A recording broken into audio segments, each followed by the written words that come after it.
shock.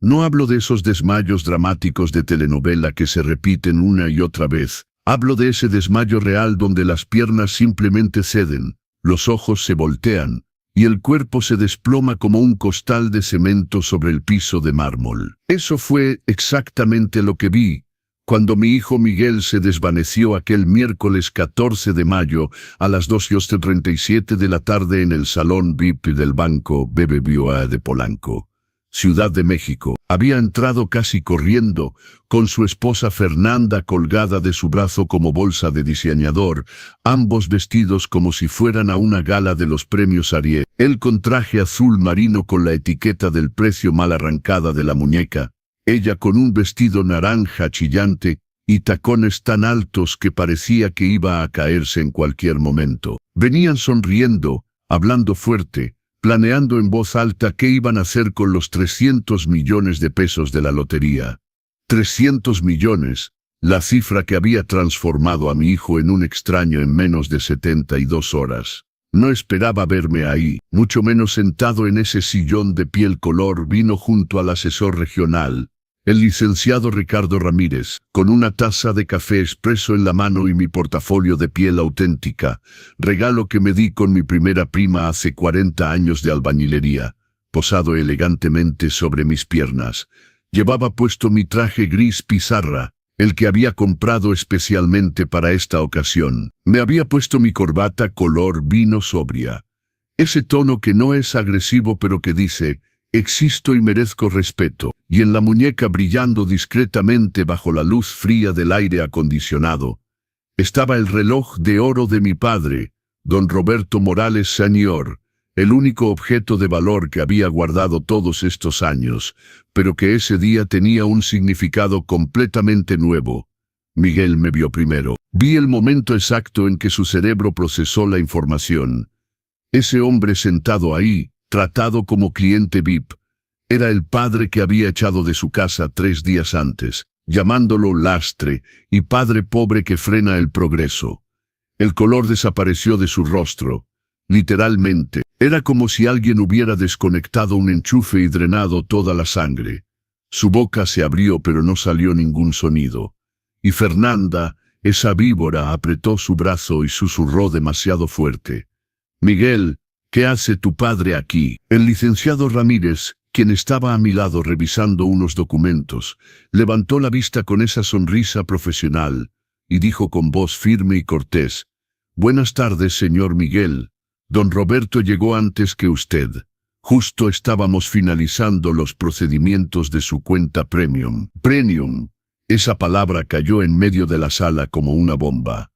Premium. Fernanda repitió, su voz estridente subiendo 2 tonos. ¿De qué está hablando Miguel? Mi hijo no podía hablar, solo me miraba fijamente. Y yo podía ver en sus ojos, esos ojos color café, que se parecían a los de su madre. Una mezcla de confusión, miedo y algo que me tomó unos segundos identificar. Vergüenza. Fue el licenciado Ramírez quien continuó, siempre profesional, siempre correcto. Don Roberto se convirtió en cliente especial del banco esta semana. Estamos muy honrados de servirle. Es un hombre de carácter, su padre. Hizo una pausa. Me miró como pidiendo permiso, y yo simplemente alcé una ceja. Continuó. Señor, ¿desea explicarle a su hijo o prefiere que yo le cuente? El silencio que cayó en esa sala era pesado, de esos silencios donde puedes escuchar el zumbido de la lámpara fluorescente en el techo, el ronroneo distante del aire acondicionado, la respiración alterada de Fernanda. Tomé un sorbo lento de mi café. Dejé que el sabor amargo se esparciera por mi lengua. Miré a mi hijo, este hombre de 42 años, al que había criado solo después de la muerte de su madre, al que había alimentado trabajando como carpintero, al que había vestido con la ropa que podía costear, al que había puesto en una escuela de negocios privada pagando 12,000 pesos mensuales durante 5 años, haciendo horas extras por las tardes y los fines de semana. Y dije, con la voz más calmada posible, licenciado Ramírez, puede decirle, mi hijo merece conocer la verdad. Y fue ahí cuando Miguel se desmayó. Sus piernas cedieron, todo su cuerpo se desplomó, su cabeza golpeó la esquina de la mesa de centro tono, un ruido seco, que me hizo cerrar los ojos por un segundo. Fernanda gritó como histérica, se arrodilló, comenzó a darle palmadas en la cara gritando: «Miguel, Miguel, alguien llame una ambulancia». No me moví de mi silla, simplemente observé a este hombre tirado en el suelo. Mi hijo, mi creación, mi mayor error y mi mayor dolor, y pensé en todo lo que había pasado estos últimos 3 días. Pensé en las palabras que me había escupido en la cara. Pensé en cómo me había empujado fuera de su vida en el momento en que el dinero apareció. Pensé en cuántas noches había pasado despierto preguntándome dónde había fallado. Y pensé en el secreto que había guardado durante 40 años. El secreto que estaba a punto de cambiarlo todo. Si quieres entender cómo llegué a ese banco, cómo un padre de 68 años que vivía en un modesto departamento en Iztapalapa, se convirtió en cliente VIP, mientras su hijo millonario se desmayaba a sus pies, entonces quédate conmigo en esta historia, porque lo que vas a escuchar no se trata solo de dinero, se trata de dignidad, de traición y de la lección más dura que un hijo puede aprender. Y si las historias de superación y justicia tocan tu corazón, suscríbete al canal Los Consejos del Abuelo, porque aquí no ocultamos la verdad, por dolorosa que sea. ¿Sabes lo que es despertarse a las 5 de la mañana todos los días durante 15 años? No para hacer yoga o meditar como esos influencers de Instagram enseñan. Despertarse para ir al taller de carpintería, lijar madera en el frío, pulir tablas hasta que te sangren las manos. Esa era mi vida desde los 28 años. Me llamo Roberto Morales, tengo 68 años, y cuando tenía 28, mi mundo se derrumbó por primera vez. Elena, mi esposa, el amor de mi vida, la mujer que me hacía reír incluso cuando no podíamos pagar la renta, murió de cáncer fulminante. Era un viernes helado de enero. Yo estaba en el hospital con Miguel, que apenas tenía 4 meses. Recuerdo al doctor diciéndome que ya no había nada que hacer. Recuerdo el sonido de mi propia respiración en esa habitación de hospital. Recuerdo caer de rodillas en el pasillo y sentir un dolor en el pecho tan fuerte que pensé que moriría ahí mismo con ella. Pero no morí, porque había una vida que dependía de mí, y esa vida me necesitaba entero, no en pedazos. Elena era maestra de español en una secundaria de Nesa. No éramos ricos, pero no nos faltaba nada. Teníamos suficiente, un departamento modesto pero nuestro, un coche usado que funcionaba, comida en la mesa y proyectos. Tantos proyectos. Cuando ella murió, tuve que empezar de nuevo. Yo era carpintero. Ganaba decentemente, pero con un bebé, los gastos de guardería, los gastos médicos pendientes, el dinero ya no alcanzaba. Empecé a tomar todos los trabajos posibles. De día trabajaba en el taller. Por las tardes y los fines de semana, hacía muebles por encargo en mi pequeño garaje. Dormía 4 horas por noche. Los primeros años fueron los más difíciles. Me encargaba de Miguel mientras trabajaba. Él dormía en una cuna junto a mi banco de trabajo. Por la noche, cuando se despertaba llorando, lo mecía con un brazo y seguía lijando con el otro. Mis dedos estaban llenos de astillas. Mi espalda me dolía de estar encorvado, pero no podía parar. Cada mueble que fabricaba era comida en la mesa. Cada pedido era la renta pagada. Cuando Miguel cumplió 3 años, tuve que ponerlo en la guardería del DIF. Ganaba unos 25,000 pesos al mes acumulando todo. Con la guardería a 5,500, la renta a 10,000, las compras, las facturas, apenas quedaba para vivir. ¿Sabes qué me dijo Miguel cuando tenía 16 años y descubrió cuánto ganaba? Papá, ganas una miseria. ¿Por qué no buscas un trabajo de verdad?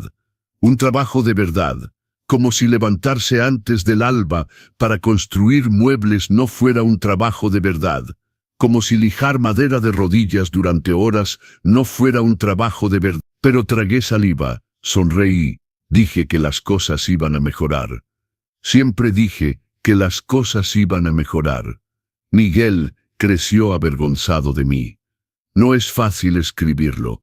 pero es la verdad. Tenía vergüenza del padre, que llegaba a las juntas de padres con aserrín en el pelo porque venía directo del taller.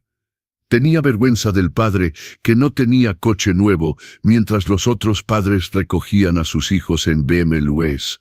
Reluciente. Una vez, debía tener como 12 años, me pidió que no fuera a recogerlo a la escuela. «Oye papá, ¿puedes esperarme en la esquina? Es que los chavos se burlan». Esperé en la esquina, bajo el sol abrasador de una tarde de junio, con mis bolsas del mercado. Esperé escondido para que mi hijo no se avergonzara de mí, y sin embargo, amaba a ese muchacho con cada fibra de mi ser. Cuando terminó la preparatoria quiso hacer una escuela de negocios privada porque no fue aceptado en las públicas. La colegiatura era de 12,000 pesos al mes, 12,000 pesos, más de la mitad de lo que ganaba con mi trabajo regular. Fue entonces cuando empecé a hacer muebles de restauración los fines de semana. Aprendí viendo videos en YouTube en el ciber del barrio. Compraba muebles viejos en los tianguis, los restauraba, los vendía en el mercado de antigüedades. 4,000 pesos por fin de semana. 48,000 al mes solo con los muebles, además del resto. Durante 5 años hice eso. 5 años levantándome al alba, lijando, barnizando, con las manos callosas, trabajando hasta el agotamiento. Todo para pagar la escuela de negocios de mi hijo. ¿Sabes cuántas veces Miguel me agradeció durante esos 5 años? Ninguna. Ni una sola vez. Cuando se graduó en 2008, organicé una pequeña fiesta en casa. Mandé preparar canapés con un servicio de banquetes. Compré champán, invité a los vecinos. Estaba tan orgulloso. Mi hijo, graduado de escuela de negocios, hijo de carpintero y de viudo. Llegó a la fiesta, se quedó 20 minutos y se fue. Dijo que tenía una cita con los amigos de la escuela.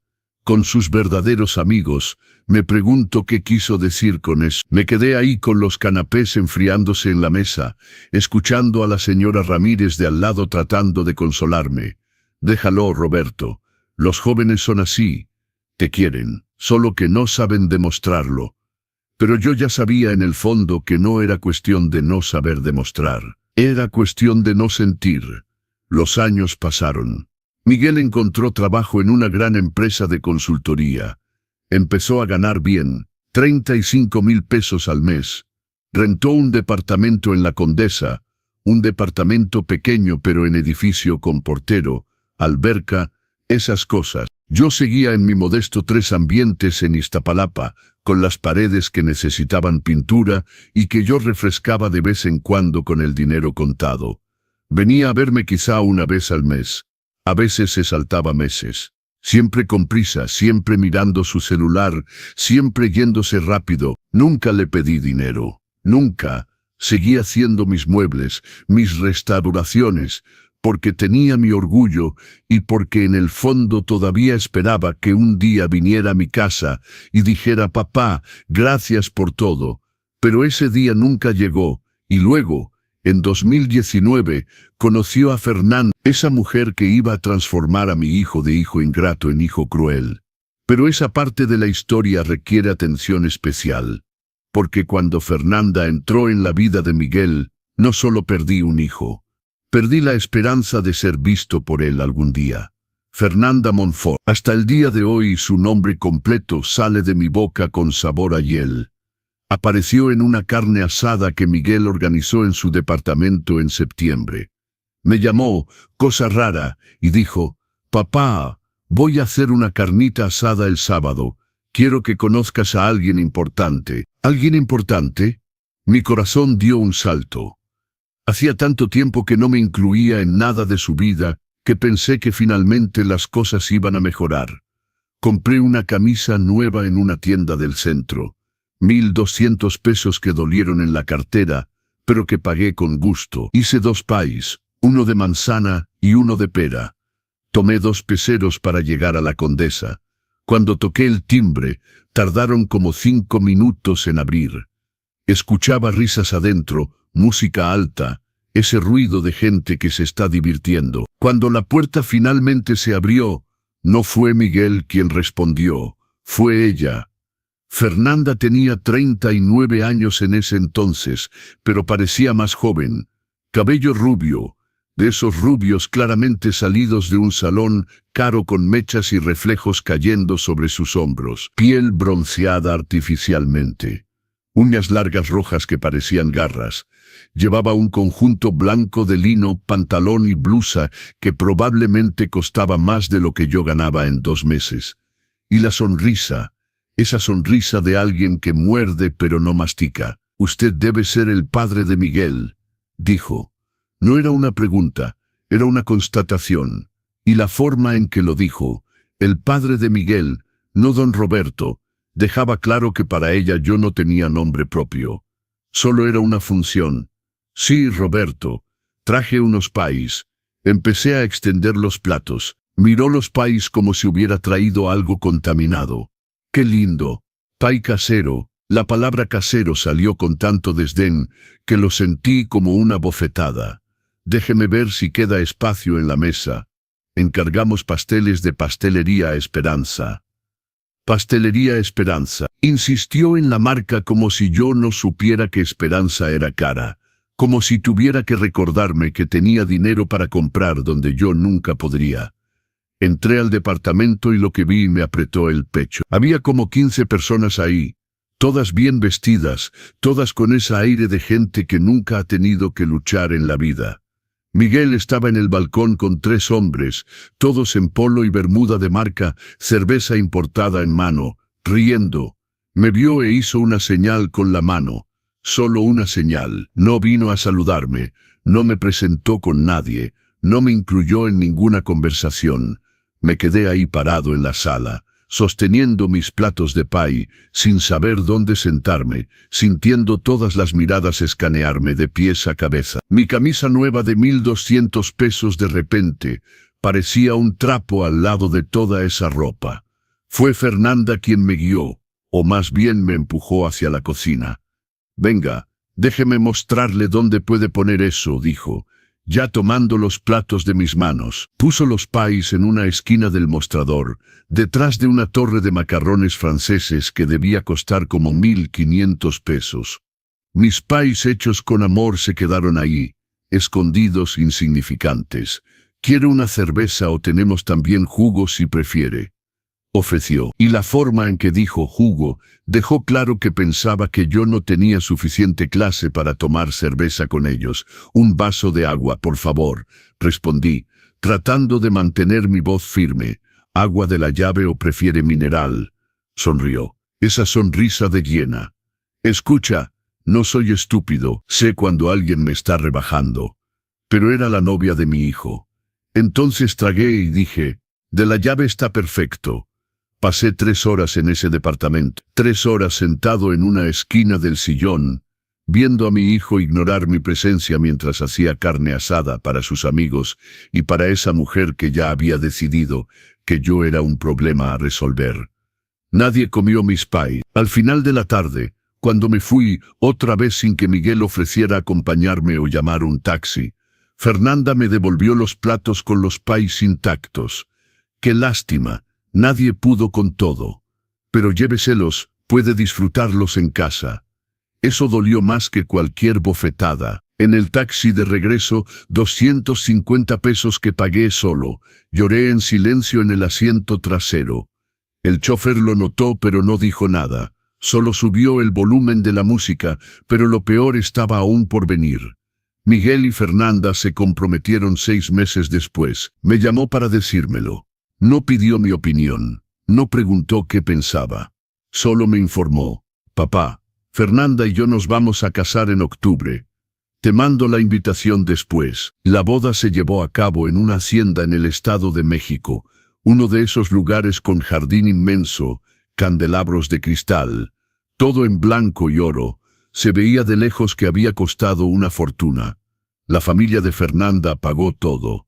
Ella se encargó de que quedara claro. Cuando recibí la invitación 2 semanas antes de la boda, vi que mi nombre estaba escrito a mano en el sobre, no impreso como los demás, y venía acompañado de una nota separada de Fernanda. «Don Roberto, la boda tiene código de vestimenta, Traje de etiqueta. Si tiene dudas, avíseme para recomendarle una tienda de renta de trajes. Renta de trajes. Como si yo no fuera capaz de comprar un traje de etiqueta.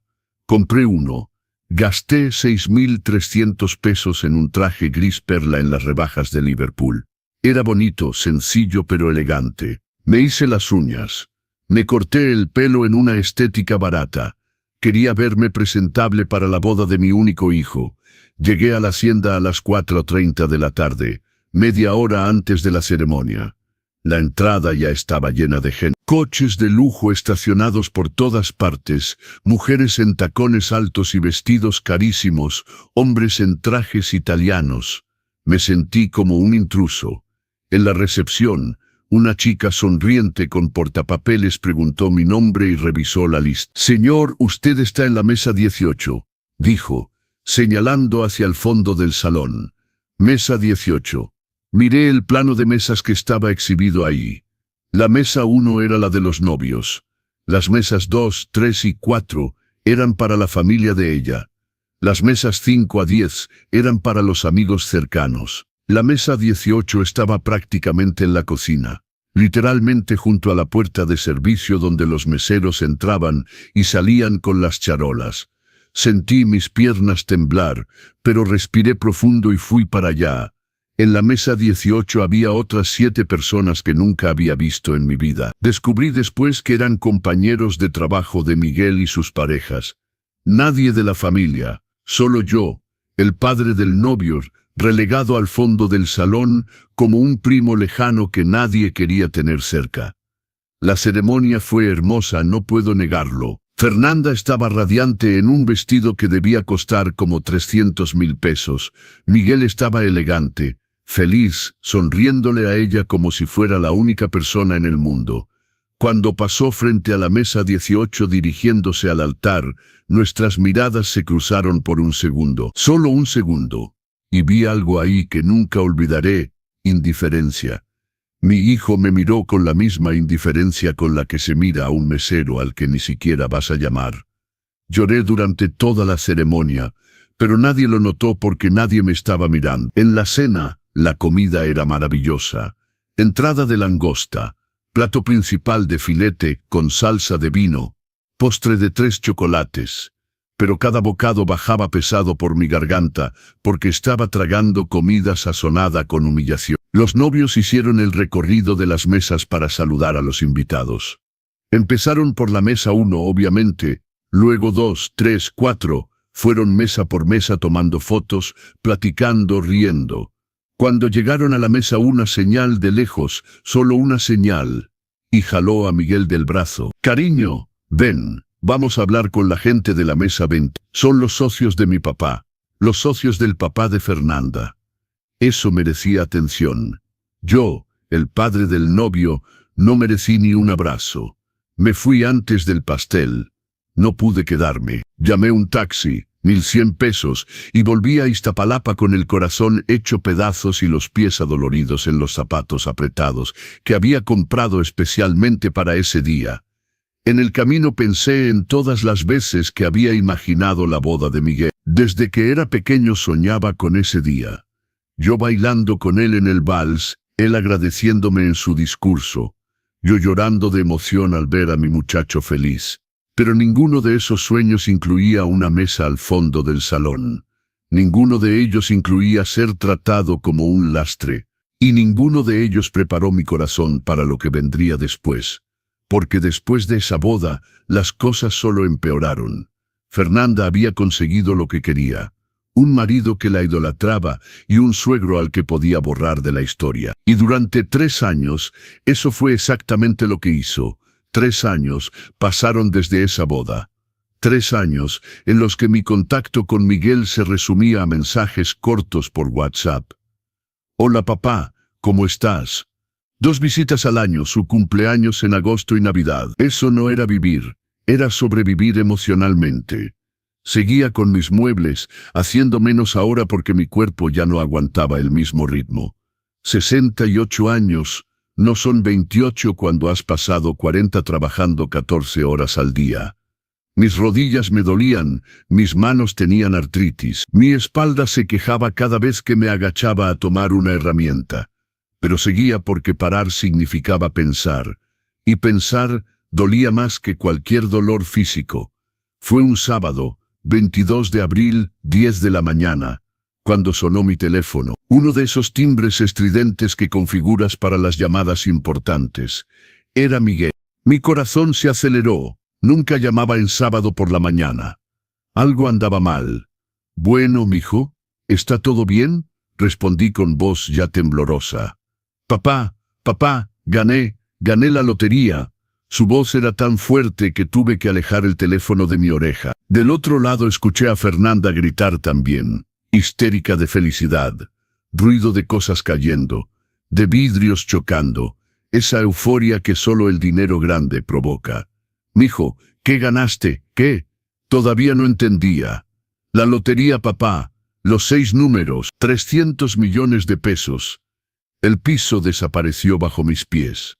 Me senté en la silla de la cocina, la mano temblando tanto que casi tiro la taza de café que estaba tomando.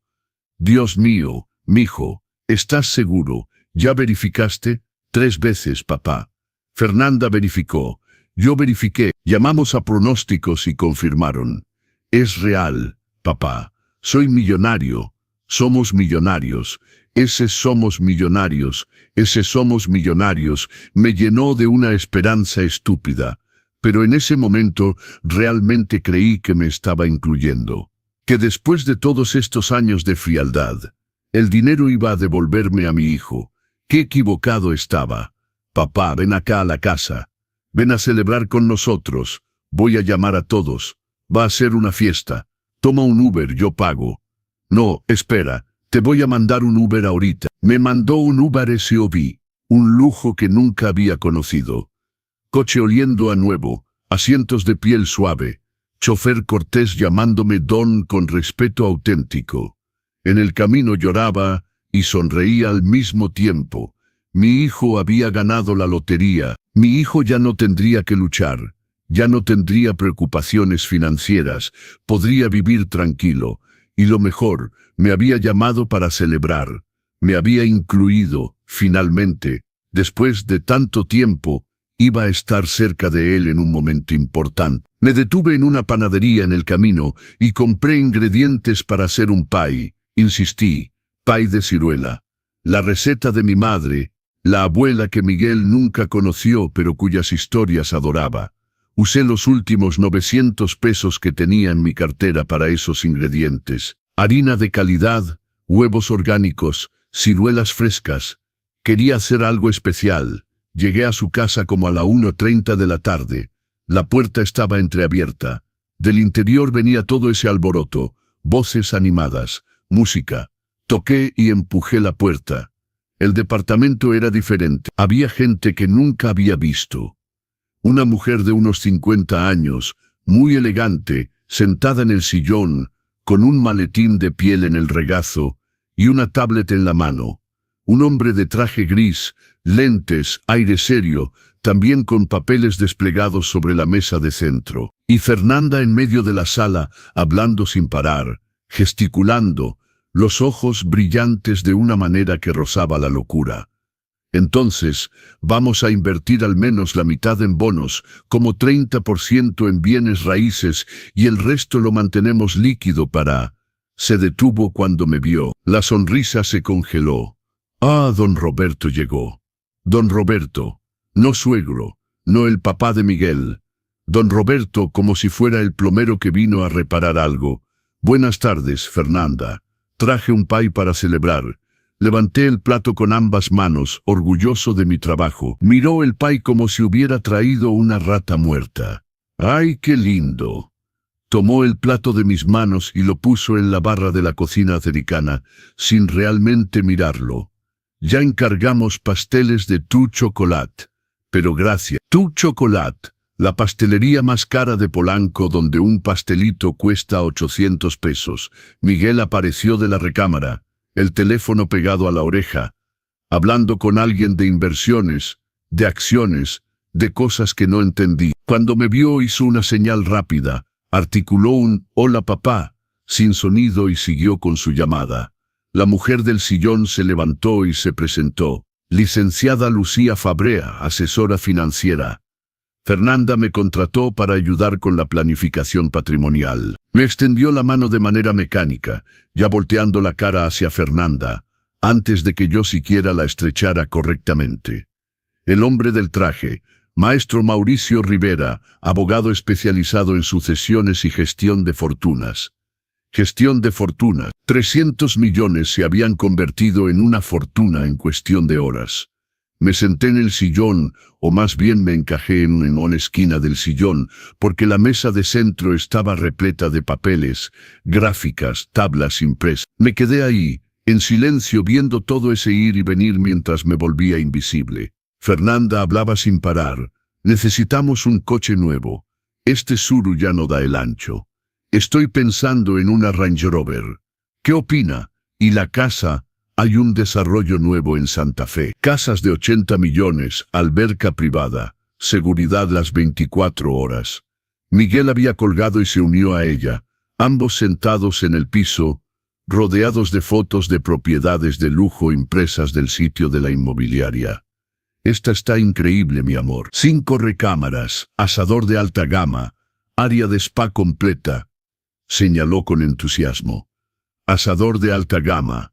Mi hijo que había comido toda su vida en mi pequeño asador de ladrillo en el patio. Me quedé ahí 2 horas. 2 horas escuchando planes millonarios, oyendo a Fernanda soñar en voz alta con viajes a las Maldivas, a Dubái, a Japón. 2 horas viendo a mi hijo transformarse en alguien que no reconocía. Hasta que yo, inocente, estúpido, demasiado lleno de esperanza, abrí la boca. «Mijo», mi voz salió baja, casi tímida. «¿No vas a ayudar al señor Valentín del taller? ¿Te acuerdas? Te llevaba a la escuela todos los días durante 2 años. Nunca pidió nada». El silencio que cayó en la habitación era pesado. Miguel me miró con una expresión que nunca había visto. Irritación. Pura irritación. «Papá, por favor, no empieces. ¿No empiece qué, mijo? Yo solo...». El señor Valentín me llevaba porque iba en la misma dirección. No fue un favor, y yo siempre le llenaba el tanque. No fue gratis. Mentira, mentira descarada. El señor Valentín hacía un desvío de 3 kilómetros todos los días para recoger a Miguel. Y Miguel nunca pagó la gasolina. Pero no iba a discutir delante de esta gente. «Está bien, mijo. Perdón». Fernanda puso los ojos en blanco de manera tan exagerada que hasta el abogado lo vio. «Miguel, cariño, concentrémonos. Tenemos mucho que decidir hoy». Volvió su atención a las tablas. Fue en ese momento cuando debí haberme ido. Tomar mis cosas, mi pay que nadie iba a comer, y volver a casa con el resto de dignidad que me quedaba. Pero no me fui, porque esa parte idiota de mi corazón todavía tenía la esperanza de que en cualquier momento mi hijo iba a recordar que yo estaba ahí, que me iba a incluir en la conversación, que me iba a preguntar qué pensaba, que iba a compartir esta alegría conmigo de verdad. A las 5 de la tarde, la asesora financiera y el abogado se fueron.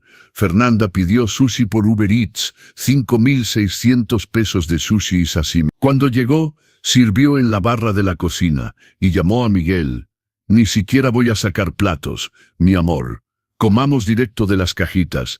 Me muero de hambre». Comieron ahí los dos, hablando en voz baja de la agenda de la siguiente semana. Reunión en el banco, visita a las casas, cita en la agencia de autos. Mi pai quedó arrumbado en la barra, y nadie me ofreció sushi. Fue ahí, en ese momento patético, sentado en el sillón, viendo a mi hijo comer comida cara sin siquiera recordar que su padre estaba ahí, cuando algo en mí comenzó a agrietarse. Todavía no se rompió, pero estaba agrietado. «Mijo, creo que ya me voy. Se está haciendo tarde». Me levanté, tomé mi bolsa. «Ok, papá, adiós. Te llamo luego». Ni siquiera levantó la vista. Estaba en su celular viendo algo, riéndose de alguna tontería. Fernanda vino hasta la puerta conmigo, siempre ella jugando el papel de la esposa cortés. «Gracias por venir, don Roberto. Estuvo bien tenerlo aquí». Una mentira tan evidente que dolió, Bajé por las escaleras. No quería esperar el elevador porque estaba a punto de llorar y no le iba a dar el gusto de verme débil.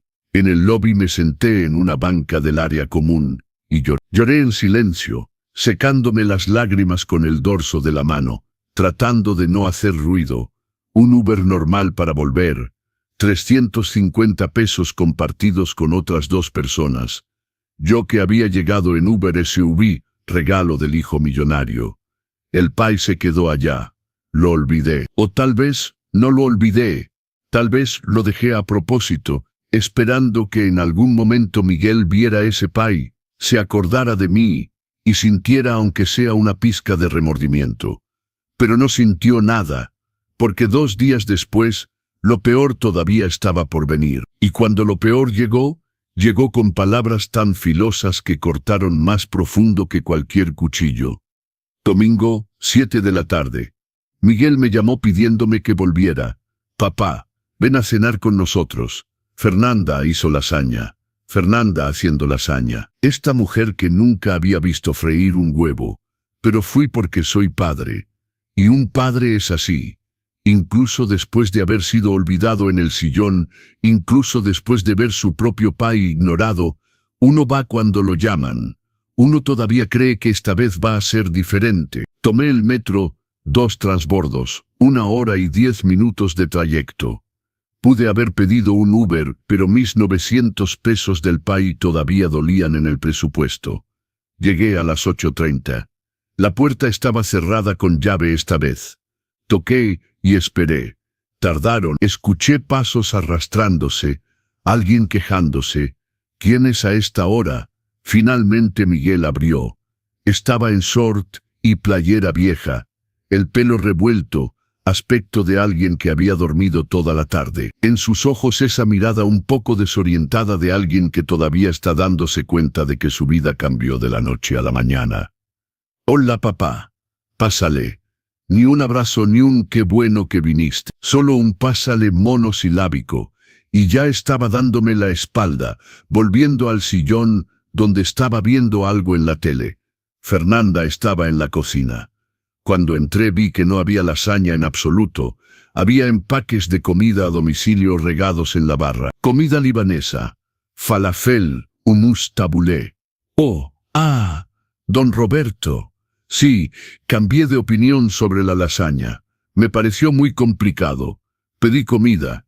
Ni siquiera me miró al hablar, ocupada viendo su celular. Demasiado complicado hacer lasaña el día que acabas de ganar 300 millones de pesos. Lógico, no hay problema. Puedo comer cualquier cosa. Respondí manteniendo un tono neutral. La cena fue extraña, silenciosa. Miguel comía viendo su celular. Fernanda comía viendo su celular. Yo comía viendo mi plato, tratando de no dejar que la incomodidad me ahogara con los falafeles. Fue cuando terminamos que empezó.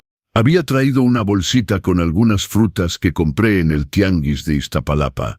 Naranjas, plátanos, manzanas, cosas sencillas. Las puse en su refrigerador que estaba casi vacío. Por cierto, les traje unas frutas. Las compré en el tianguis, se veían buenas. Fernanda abrió el refrigerador, vio las frutas y soltó una risita. Ese tipo de risa que no tiene humor, solo veneno. ¡Ay, qué lindo! Fruta del tianguis. Tomó una naranja, la examinó como si fuera un objeto extraño. Miguel, cariño, vamos a empezar a comprar en la europea ahora. Fruta orgánica, ¿sabes? De las que vienen en cajitas de madera. Fruta en cajitas de madera.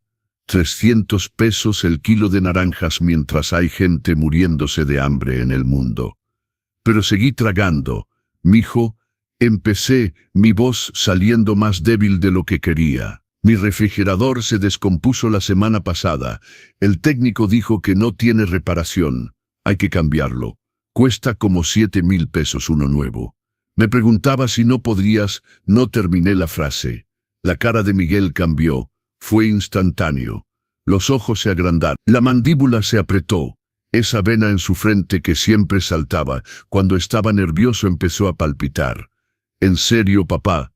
Su voz salió entre dientes. Viniste aquí a pedir dinero. Mijo, no es pedir. No es pedir. Se levantó de su silla, su voz subió 2 tonos. Entonces, ¿qué es? Porque hasta donde yo sé, pedir dinero es exactamente eso. Llegar aquí con tu refrigerador descompuesto queriendo que yo lo resuelva. Sentí como si recibiera un puñetazo en el estómago. Julián, nunca te he pedido nada. Nunca. En 42 años, esta es la primera... ¿La primera? Se rió, pero no era una risa. Era desprecio. Papá, ¿crees que olvidé? Olvidé todas las veces que pasabas por aquí y mencionabas que el gas había subido, que la luz estaba cara, que la medicina para la presión había aumentado. Me quedé congelado porque sí, había mencionado esas cosas. Pero nunca como una petición de ayuda. Solo eran conversaciones, comentarios sobre la vida. El tipo de cosas que los padres le dicen a sus hijos, o al menos eso pensaba. Mijo, nunca quise que me dieras dinero esas veces. Solo platicaba. Fernanda entró a la sala, brazos cruzados, esa postura de alguien que llevaba mucho esperando este momento. Don Roberto sabe qué es la manipulación emocional. Es exactamente eso, soltar comentarios, crear culpa hasta que la persona se sienta obligada a ayudar. Manipulación emocional. Acababa de acusarme de manipulación emocional. Fernanda, yo traté de hablar pero mi voz falló. Miguel, tenemos que hablar de esto. Se volvió hacia él, la mano en su hombro. Ese gesto de posesión. Tu dinero va a atraer a mucha gente de afuera, mucha gente de adentro de la familia. Tenemos que establecer límites ahora, antes de que esto se vuelva una bola de nieve. Límites. Estaba hablando de mí como si fuera una amenaza externa. Como si fuera una de esas personas que aparecen de la nada cuando alguien gana la lotería. Papá, Miguel pasó su mano por su cara. Ese gesto de alguien que está agotado. Fernanda tiene razón, tenemos que cuidarnos. Este dinero es nuestro futuro.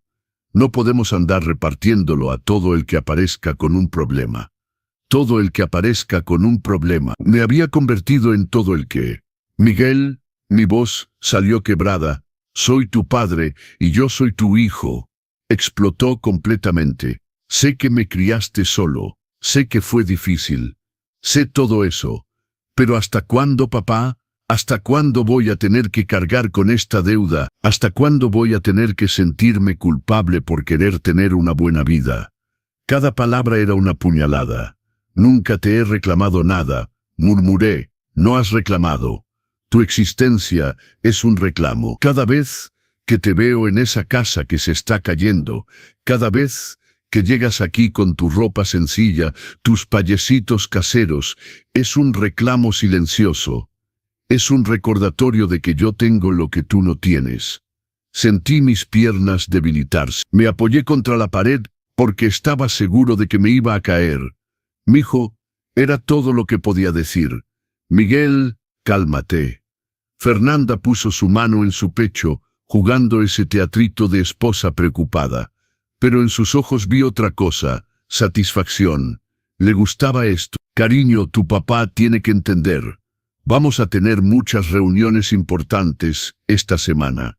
Con banqueros, inversionistas, gente seria. Tenemos que concentrarnos. No podemos pasarnos el tiempo resolviendo problemas familiares. Problemas familiares. Yo era un problema familiar. Fue en ese momento que pasó. Tenía en mi mano una taza de porcelana blanca con un filo dorado. Una taza que mi madre me había dado cuando me casé con Elena. Una de las pocas cosas que había guardado todos estos años, y que tontamente había traído para tomar café ahí mientras cenaban. Mis manos temblaban tanto que la taza se resbaló. Cayó al piso de cerámica, explotó en 1000 pedazos, el ruido resonó en la habitación como un disparo. Fernanda saltó de manera dramática, la mano en el pecho. Dios mío, mira, quebró nuestra vajilla. Miguel. Es de la colección que nos regalaron en la boda. No, no lo era. Esa taza era mía. Pero mintió descaradamente y Miguel no me defendió. Perdón, me arrodillé para recoger los pedazos, las manos temblorosas, las lágrimas empezando a nublar mi visión. Déjalo, papá. La señora de la limpieza lo recoge mañana. Miguel habló con tal frialdad que los pedazos de la taza parecieron menos filosos que esas palabras.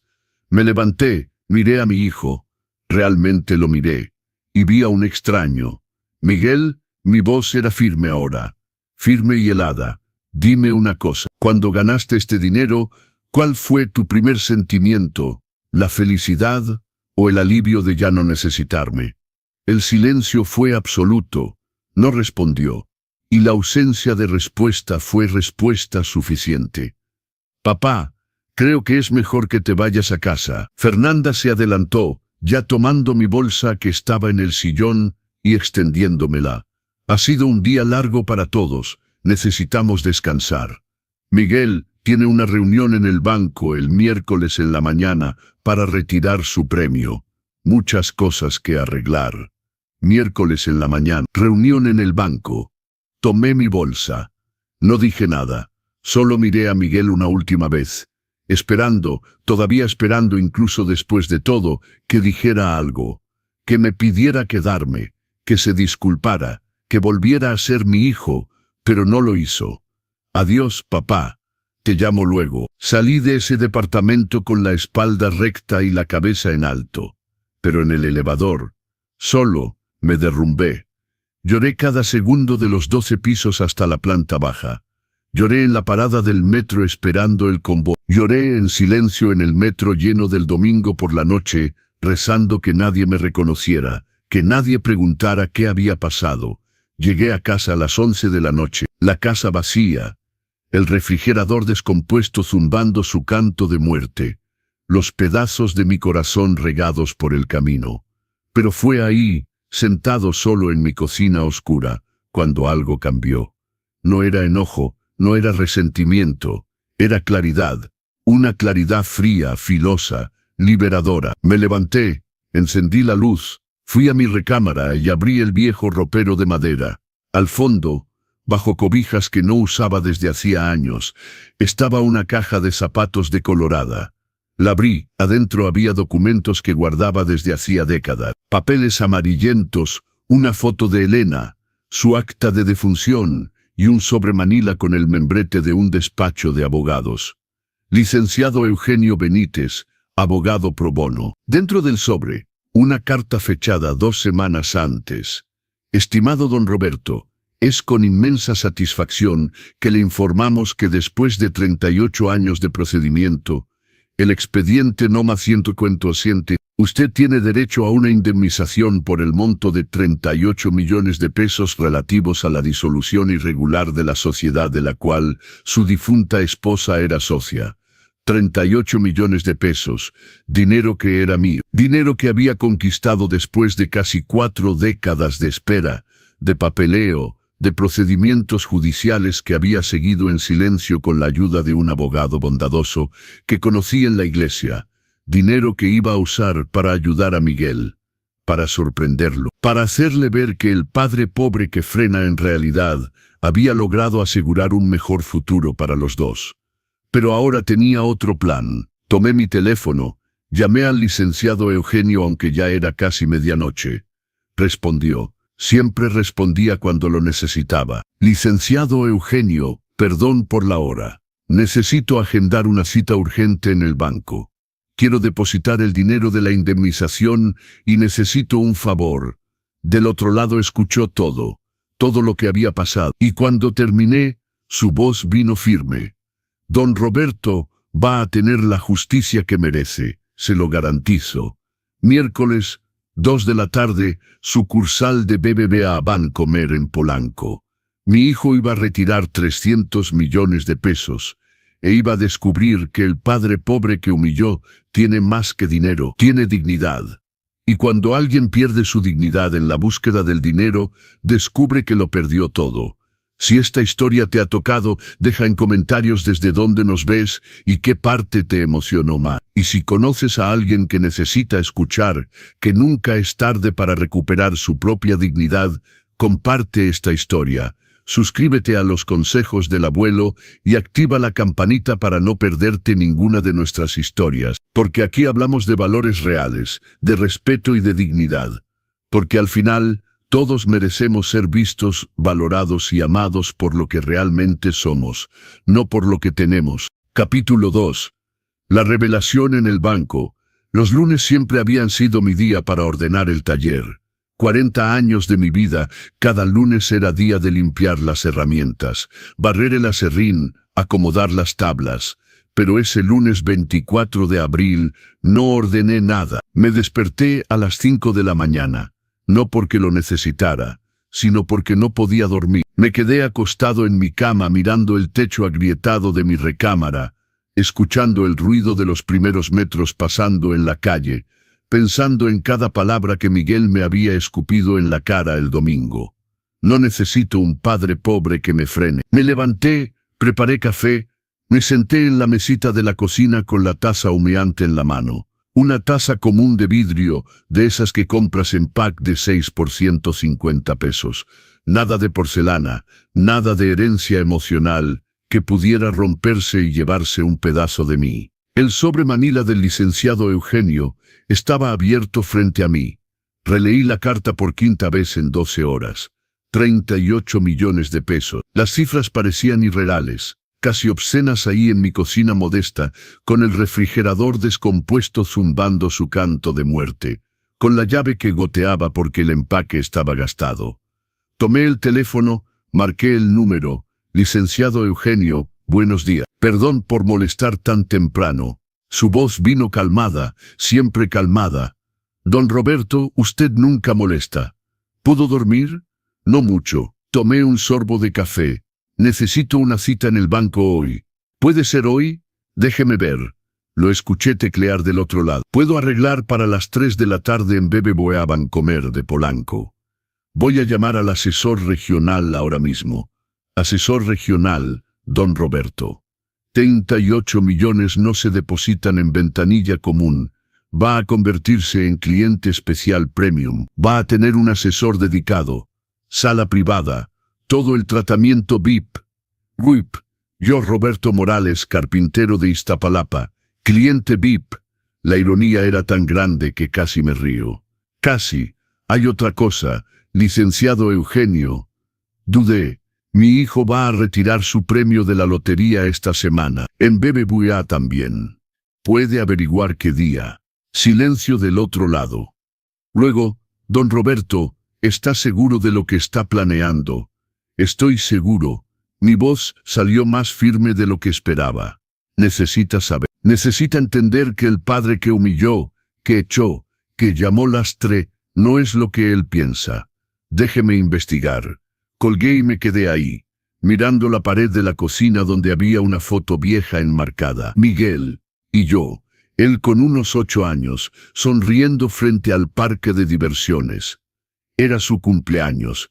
Había trabajado horas extra toda la semana para poder pagar esa salida. La entrada al parque, los dulces, un carrito de control remoto barato que tanto quería. En esa foto me miraba como si yo fuera el hombre más importante del mundo. ¿Cuándo cambió eso? ¿Cuándo dejé de ser padre para convertirme en un problema? Me levanté, descolgué la foto de la pared, la guardé en el cajón de la cocina, sin enojo, solo con desapego. Ese muchacho de la foto ya no existía. Tenía 3 opciones: el traje gris perla que usé en la boda, un pantalón negro con camisa blanca que usaba para ir a la iglesia, o el traje gris pizarra que había comprado hace 6 meses en rebaja, y nunca había usado porque lo guardaba para una ocasión especial. Elegí el traje pizarra. Me preparé con calma.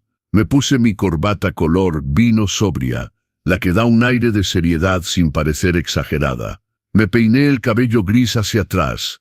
Me puse mis zapatos de piel que había comprado de segunda mano pero que solo usaba en bodas y cumpleaños. Y tomé el reloj de oro de mi padre, Roberto Señor. Mis dedos temblaron cuando abrí la cajita de terciopelo donde estaba guardado. Hacía años que no lo usaba. Tenía miedo de perderlo, de romperlo, de que me lo robaran en el metro. Pero ese día lo necesitaba conmigo. Necesitaba sentir su peso en mi muñeca, como si mi padre estuviera ahí diciéndome: «Adelante, Roberto, te lo mereces». Me lo puse en la muñeca izquierda. El metal frío contra la piel me dio escalofrío. Tomé mi portafolio de piel, el auténtico que había comprado con mi primera prima, después de dejar los muebles por encargo y encontrar un trabajo fijo como jefe de taller en una escuela de carpintería. 5,000 pesos al mes, de lunes a viernes, con contrato. Era el primer dinero limpio que había ganado después de 40 años en lo informal. Con esa primera prima compré este portafolio, 2,800 pesos en una tienda de Reforma. La vendedora me había mirado con desdén, mi ropa sencilla, mi aspecto de alguien sin dinero, pero cuando puse los billetes en el mostrador, su mirada cambió.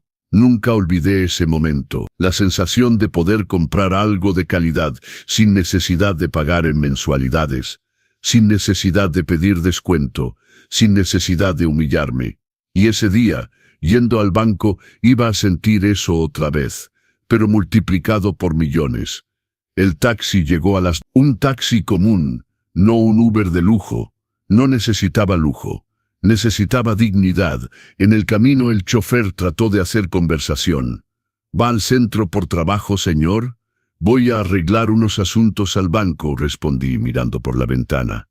Los bancos siempre son un dolor de cabeza, ¿no? Las filas, la burocracia. Hoy no habrá fila. Hablé más para mí que para él. El edificio imponente, todo de cristal, reflejando el sol de la tarde, gente entrando y saliendo, la mayoría con aire cansado, cargando papeles, quejándose de la espera. Entré por la puerta principal y una recepcionista me detuvo. Buenas tardes, señor. ¿Tiene cita? Roberto Morales, cita con el licenciado Ricardo Ramírez, asesor regional. Revisó en la computadora. Su expresión cambió instantáneamente. Los ojos se abrieron ligeramente. La sonrisa se amplió, la postura más derecha. Así, señor. Usted es cliente premium. Por favor, sígame. Lo voy a llevar directo al salón VIP. Cliente premium.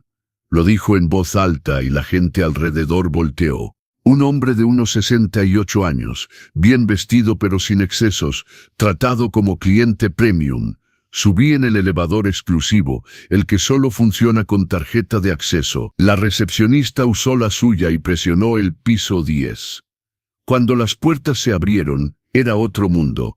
Alfombra silenciosa, aire acondicionado a temperatura perfecta, sillones de piel, cuadros en las paredes y el silencio. Ese silencio de dinero grande donde los problemas se resuelven en voz baja y con discreción. Por aquí, don Roberto. El salón VIP tenía una mesa de caoba, 6 sillones de piel color vino, una ventana enorme con vista al Ángel de la Independencia, y un minibar con agua, café, espresso y hasta champagne. El licenciado Ramírez me recibió personalmente. Un hombre de unos 45 años, traje azul marino impecable, corbata roja, una sonrisa auténtica que me sorprendió. Don Roberto, qué gusto verlo de nuevo. Extendió la mano y cuando la estreché, la cubrió con su otra mano. Ese gesto de calidez humana verdadera. No lo reconocí de inmediato. Licenciado Ramírez, perdón, pero usted no se acuerda de mí, ¿verdad? Es normal. Yo era niño. Fabricio, el hijo de doña Marcela. Doña Marcela, el nombre me golpeó como un rayo. Doña Marcela, la costurera de Nesa C., mi mamá. Sonrió, los ojos ligeramente húmedos. Usted le vendía muebles restaurados en 1995. ¿Se acuerda? Mi mamá pasaba por un momento difícil después de que murió mi papá. Sin dinero, 3 niños que criar. Usted se enteró y empezó a traerle muebles gratis durante 6 meses. Decía que eran invendibles, que iban a ir al basurero, pero yo sabía que no eran invendibles. Los regalaba para ayudarnos. Me acordé. Doña Marcela, delgada, ojos hundidos, manos temblorosas de tanto coser y de comer tan poco. Y los 3 niños, 2 varones y una niña. El mayor debía tener como 10 años. Tú eras el mayor, murmuré. Sí.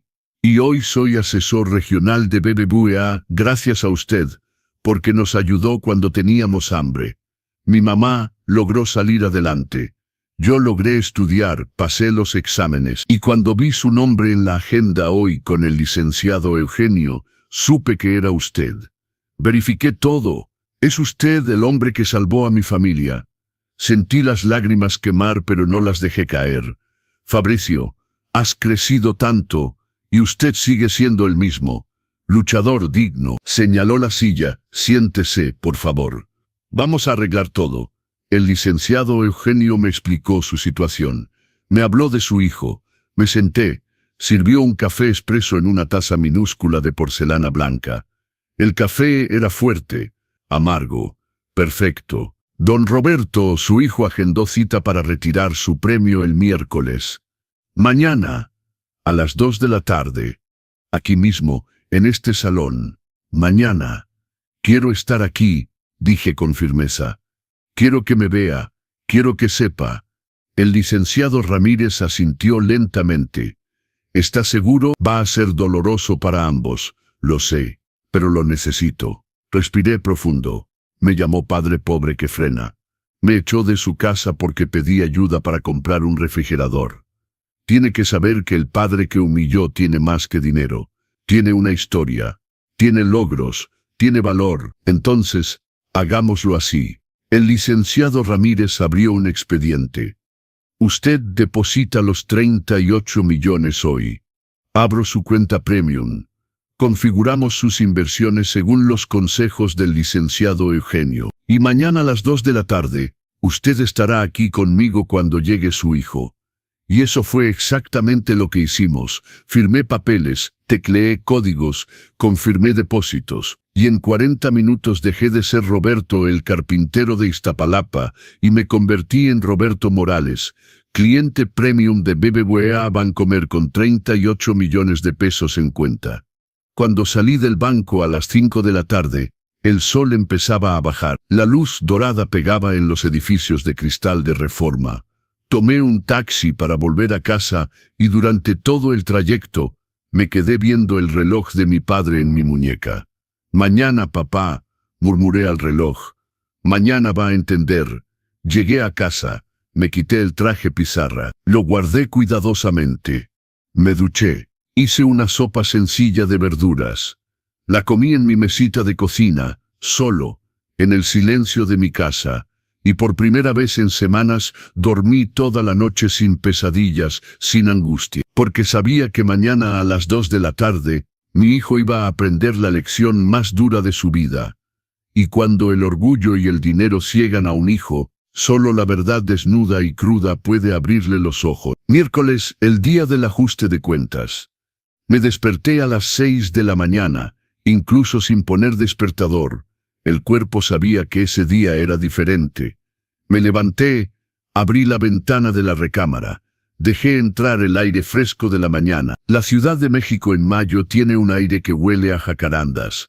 Y ese día, incluso el aire me parecía más ligero. Preparé café. Me senté en la cocina y por primera vez en 2 años, miré la foto de Elena sin sentir esa opresión en el pecho. Tomé el marco que estaba en el estante de la sala. Ella sonriente en vestido de verano, el cabello al viento, esa actitud despreocupada que me había enamorado a los 19 años. Sabías verdad. Le hablé a la foto como si pudiera escucharme. Sabías que esa sociedad iba a valer algo algún día. No era por nada que insistías tanto con los papeles, incluso cuando todo iba mal. Elena había sido maestra, pero también socia minoritaria de una pequeña editorial. Ediciones Luz. Había invertido sus ahorros en 15% de la sociedad, 45,000 pesos de la época. La editorial empezó bien. Publicaba libros de poesía, literatura mexicana. Tenía 3 autores prometedores. Pero en 1983, con la crisis económica, las cosas se descarrilaron. Las librerías no pagaban. Los costos de impresión se dispararon. Un almacén se incendió. Ediciones Luz se hundía. Fue entonces cuando Elena empezó a pelearse con los otros socios. Quería salvar la editorial, encontrar nuevos autores, reducir costos. Pero los 2 socios mayoritarios, Clara Favela y Felipe Arnaud, querían cerrar todo, declarar quiebra, cada quien por su lado. Recuerdo las discusiones en casa. Elena llegaba estresada, enojada, diciendo que los socios escondían algo, que había dinero entrando pero que no aparecía en los reportes. Roberto, me están engañando, lo sé, pero no puedo probarlo. Murió 3 semanas después. Cáncer fulminante. Cuando murió, yo tenía a Miguel de 4 meses y estaba destrozado. No tenía cabeza para pensar en una editorial, en una sociedad, en un procedimiento. Los 2 socios vinieron al funeral, Clara y Felipe, de negro, aspecto compasivo, y 2 semanas después aparecieron en mi puerta con una propuesta. Don Roberto, la editorial está en quiebra, no podemos continuar. Vamos a cerrar las actividades. Le ofrecemos 100,000 pesos por la parte de Elena. Es todo lo que podemos. 100,000 pesos, en ese entonces parecía dinero. Yo no tenía nada. Necesitaba algo para empezar de nuevo. Firmé, tomé el dinero y traté de seguir con mi vida. Y Ediciones Luz cerró sus puertas en mayo de 2000. O al menos eso dijeron, porque en 1993, 10 años después, estaba viendo las noticias y casi me caigo de la silla. El reportaje hablaba de una editorial que acababa de firmar un contrato millonario con una gran cadena de distribución para publicar una nueva colección de clásicos mexicanos. El nombre de la editorial, Ediciones Luz, S.A. de CUB, la misma editorial, excepto que ahora no estaba en quiebra. Era gigante. Catálogo de 500 títulos, oficinas en 3 países, contratos con grandes autores mexicanos e internacionales. Mi sangre se heló. Llamé al número que aparecía en el sitio de la editorial. Hablé con una secretaria. Pregunté por los socios. Confirmó, Clara Favela y Felipe Arnaud. Los mismos. Esta gente me había mentido. Habían dicho que la editorial estaba en quiebra. Me pagaron migajas por la parte de Elena y luego lo reconstruyeron todos solos. Se habían quedado con todo. No sabía qué hacer. No tenía dinero para un abogado. No tenía conocimiento jurídico. Solo era un viudo con un hijo adolescente trabajando 14 horas al día para sobrevivir. Guardé esa información en mi pecho como una astilla de vidrio. Dolía pero no sabía cómo sacarlo. Hasta estaba en la iglesia bautista de Iztapalapa un domingo por la mañana. El pastor había invitado a un abogado para dar una conferencia sobre derechos laborales para la comunidad.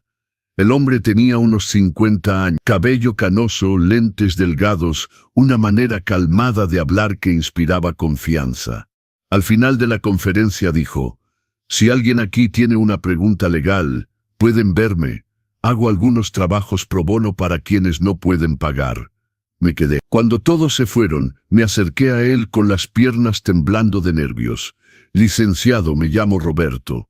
Quisiera un consejo sobre una sociedad de la cual mi difunta esposa era socia.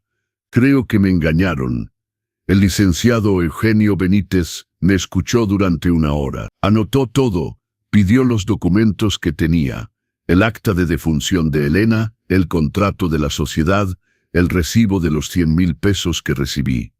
3 semanas después me llamó a su oficina, un lugar pequeño, sencillo, pero organizado. «Don Roberto, lo robaron, legalmente robado, pero robado. Esos socios aprovecharon su vulnerabilidad, le pagaron una miseria y se quedaron con todo. Voy a iniciar un procedimiento, pero tiene que entender que puede tomar años, décadas incluso. Y no hay garantía de que ganemos. Entiendo, pero tengo que intentarlo, por Elena, por mí, por mi hijo. Entonces vamos». Y fue exactamente eso. Una lucha de 2003 a 2020. Pretendieron que la editorial realmente quebró en 1983 y que la que existe hoy es otra, fundada en 1985, pero el licenciado Eugenio probó que era la misma. Misma razón social, mismos socios, continuidad fiscal. Probó que Clara y Felipe habían escondido contratos, desviado dinero, simulado la quiebra, que sabían que la editorial tenía potencial pero querían quedarse con todo. Entonces empujaron a la socia minoritaria, Elena, ofreciendo migajas al viudo vulnerable. En 2018 ganamos en primera instancia. Apelaron en 2020, ganamos en apelación. Apelaron de nuevo. En 2022, la Suprema Corte dio un fallo definitivo a mi favor. Tenía derecho a una indemnización equivalente al 15% que Elena tenía en la sociedad, calculado desde 1983, con corrección monetaria, intereses todo, 38 millones de pesos. El dinero cayó en mi cuenta en abril de 2023, 2 semanas antes de que Miguel ganara la lotería, y no le dije. ¿Sabes por qué? Porque quería que fuera una sorpresa. Quería llegar con mi hijo y decir, mijo, lo logramos. Después de 40 años conseguimos justicia para tu mamá. Este dinero es nuestro. Lo vamos a usar para tener una vida mejor juntos. Tenía planes. Quería ayudarlo a invertir mejor. Quería viajar con él. Quería finalmente tener esa relación padre-hijo que nunca habíamos tenido. Pensé que el dinero nos iba a acercar. Pero entonces vino la lotería. 300 millones. Y mi hijo mostró quién era realmente. Mostró que nunca había sido cuestión de tener o no tener dinero. Era cuestión de carácter, o de su ausencia. Ese miércoles por la mañana a las 10 llamé al licenciado Eugenio. Estoy listo, le dije. Es un hombre fuerte, don Roberto. Su esposa estaría orgullosa. Colgué. Me puse el mismo traje pizarra, la misma corbata color vino sobria. Me puse el reloj de oro de mi padre. Tomé mi portafolio de piel y me miré al espejo. El hombre que me devolvía la mirada ya no era ese Roberto encorvado, cansado, resignado. Era un hombre con la espalda recta, el mentón levantado, la mirada firme. Un hombre que había sobrevivido a 42 años de lucha, que había criado a un hijo solo, que había esperado 4 décadas por justicia y que finalmente la había obtenido. Un hombre que ya no necesitaba probarle nada a nadie, especialmente no a un hijo ingrato. Salí de casa a las 12:30. Llegué a BBVA Bancomer a la 1:15. El licenciado Ramírez me recibió personalmente en la entrada. Don Roberto, ¿está listo? Estoy listo. Su hijo confirmó su presencia para las 2. Viene con su esposa. Perfecto. Quiero que ella también vea. Subimos al salón VIP. El licenciado Ramírez sirvió café. Hablamos de cosas ligeras. Me contó de su mamá, doña Marcela, que ahora tenía su propio taller de costura y vivía bien. El teléfono de recepción sonó. Licenciado Ramírez, el señor Miguel Morales llegó. Mi corazón se aceleró, pero mantuve una expresión calmada. Hágalo subir. Escuché el elevador. Escuché pasos apresurados en el pasillo. Escuché la voz de Fernanda, fuerte, emocionada. Cariño, 300 millones en efectivo. ¿Ya pensaste dónde vamos a guardar todo eso? La puerta se abrió, y cuando Miguel me vio sentado en ese sillón de piel con el asesor regional a mi lado, con una taza de café en la mano y ese reloj de oro brillando en mi muñeca, su mundo se derrumbó, porque hay cosas que el dinero compra, y hay cosas que solo la verdad puede pagar. El color desapareció del rostro de Miguel en 2 segundos. Era como ver a alguien recibir un puñetazo invisible en el estómago. Todo su cuerpo se tensó. Su boca se abrió en un grito silencioso. Sus ojos se agrandaron tanto que se podía ver el blanco alrededor del iris café. Fernanda todavía no había entendido. Entró detrás de él toda arreglada, vestido naranja chillante, tacones de aguja ridículamente altos, la bolsa Prada colgada del brazo que seguramente había comprado el mismo día de la lotería. Su cabello era diferente, aún más rubio, con esas mechas que cuestan una fortuna en los salones de lujo. Miguel, cariño, ¿por qué te paraste? Se congeló cuando me vio. La ceja se arqueó. Ese gesto de alguien que está a punto de escupir veneno. Don Roberto, ¿qué hace usted aquí? No respondí. Simplemente tomé un sorbo lento de mi café expreso.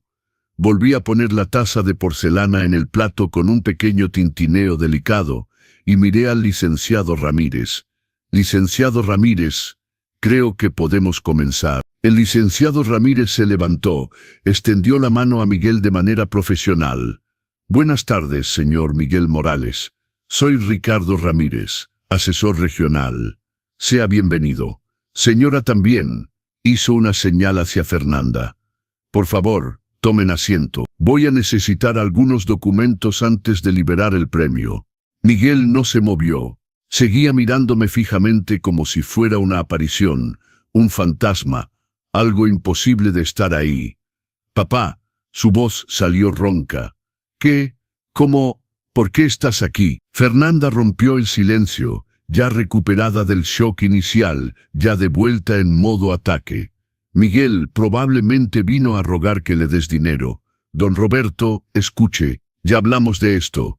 Mi esposo no puede andar repartiendo su premio a todo el que venga con la mano extendida. La sala se puso tan silenciosa que se podía escuchar el zumbido del aire acondicionado. El licenciado Ramírez se aclaró la garganta, incómodo, me miró como pidiendo permiso para intervenir. Simplemente negué ligeramente con la cabeza. No, déjala hablar, déjala cavar su propio hoyo. Fernanda, Miguel jaló su brazo, la voz baja. No le hables así a mi papá. Demasiado tarde para defenderme, mijo. 42 años, demasiado tarde. Señor Miguel, señora Fernanda. El licenciado Ramírez volvió a su tono profesional, ese tono neutral de alguien que maneja situaciones embarazosas todos los días. Concentrémonos en el procedimiento de retiro, ¿les parece? Por favor, siéntense. Fernanda jaló a Miguel del brazo y se sentaron en los sillones frente al escritorio. Ella me lanzó una mirada de reojo, una de esas miradas venenosas que las mujeres lanzan cuando sienten que están perdiendo terreno. El licenciado Ramírez abrió un expediente. Antes de comenzar el proceso de retiro de los 300 millones, debo informarles de algunas formalidades. El monto será depositado en una cuenta especial. Usted se convertirá en cliente premium del banco. Tendrá acceso a consultoría financiera exclusiva. Siguió hablando, pero vi que Miguel no prestaba atención. Seguía mirándome de reojo, tratando de entender. Fernanda, en cambio, bebía cada palabra. Ya estaba calculando, planeando, soñando despierta con ese dinero. Fue entonces cuando el licenciado Ramírez soltó la bomba. Y aprovecho para informarles que don Roberto también es nuestro cliente premium. De hecho, llegó antes que ustedes hoy porque teníamos una reunión de planificación patrimonial programada. El tiempo se detuvo. Miguel parpadeó 3 veces seguidas, procesando la información. Don Roberto, repitió el licenciado Ramírez con calma. Es cliente premium de BBVA Bancomer desde el lunes de esta semana. Depositó una suma importante y está siendo atendido por nuestro sector de inversiones de alto patrimonio. Fernanda soltó una risa corta, una de esas risas de incredulidad mezclada con desprecio. ¿Cliente premium, don Roberto? Me miró de arriba abajo. ¿Con qué dinero? Silencio.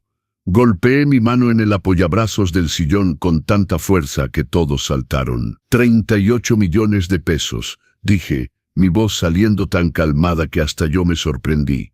Indemnización judicial concerniente a la sociedad de la cual mi difunta esposa era socia. El juicio duró 20 años. Ganamos. El dinero cayó en mi cuenta hace 2 semanas. La mandíbula de Fernanda cayó. Miguel se puso blanco. No ese blanco de sorpresa, ese blanco de alguien que acaba de entender que cometió el mayor error de su vida. Papá, trató de hablar pero su voz falló. 2 semanas antes de tu lotería, Miguel. Continué implacable. Recibí esta noticia y estaba tan feliz, porque finalmente podría ayudarte.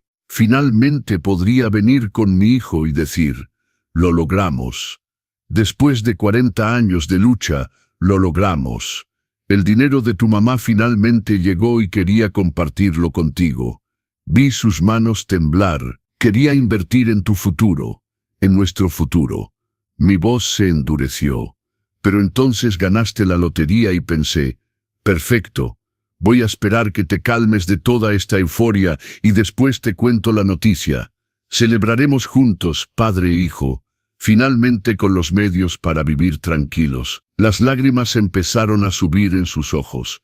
Excepto que no me diste tiempo, ¿verdad, Miguel? Me llamaste a tu casa. Me expusiste frente a extraños.